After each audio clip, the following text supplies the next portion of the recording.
Stop it. Welcome back, everybody.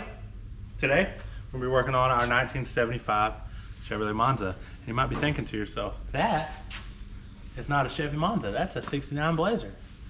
And you would be correct. That's because the Monza is right over there. But this runs and drives now. So we're gonna get this bad boy moved out. We're gonna get switched out and get the Monza in. Get started getting the motor assembled as far as we can take it. We're not gonna put the heads on it. We're gonna get the short block put together. We're gonna build some motor mounts. We're gonna get that bad boy put in. Hopefully all today. And should be good fun. So enjoy.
Works better if you take the wheel chocks out before you move it. Rookie move.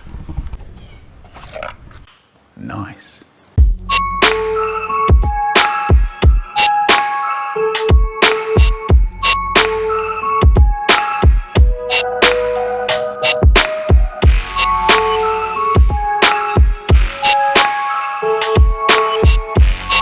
All right, ladies and gentlemen, put this motor together. Something you may not know is how these gaskets work. Right here where the timing cover seals to the block and the rear cover seals to the block, and then the oil pan covers all of that and seals to it. A good practice is, you don't always have to do this. You might get lucky, it might seal. Something I like to do, something that's I feel like it's a good idea to do, is to take a little bit of this RTV, gasket maker, whatever you got, and just put a little dab right here on the corners. So that way whenever you put your gasket on and you clamp it, you make sure it seals whenever you put your oil pan on.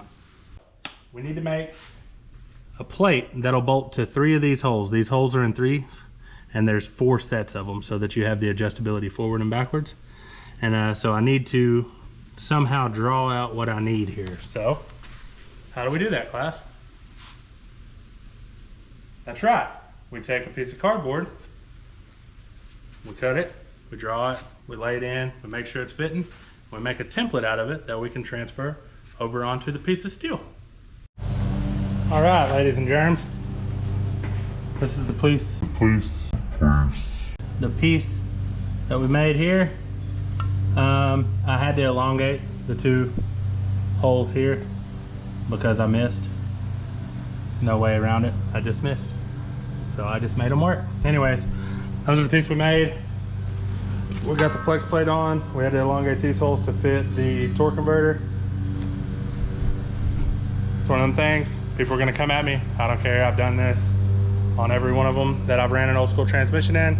I've never had an issue. When I start having issues, I'll change the way I do it. It is what it is. I'm just gonna weld in the mounts to this piece. Since this piece bolts in, I can always replace that later if we decide to change it up. Now, you're probably thinking, why didn't I just build a plate that bolted here instead of using this ICT billet plate? 2 reasons. I already had the ICT billet plate, so that made this part easy, and I want to keep the adjustability to where I can move the motor forward or back. Right now it's in the furthest back position, but if I decide I want to move it more forward or wherever I want to move it around to, that'll give me that adjustability. Alright, so I don't know if you can tell in the video, but this is bent upwards and it's making it move the steering upwards, which is making it hit the oil pan. And so I think I'm about to just pull this whole piece out. It just unbolts, and I'm gonna build a new one. But for now, I'm just gonna pull this out. That way I can continue on with what I'm doing.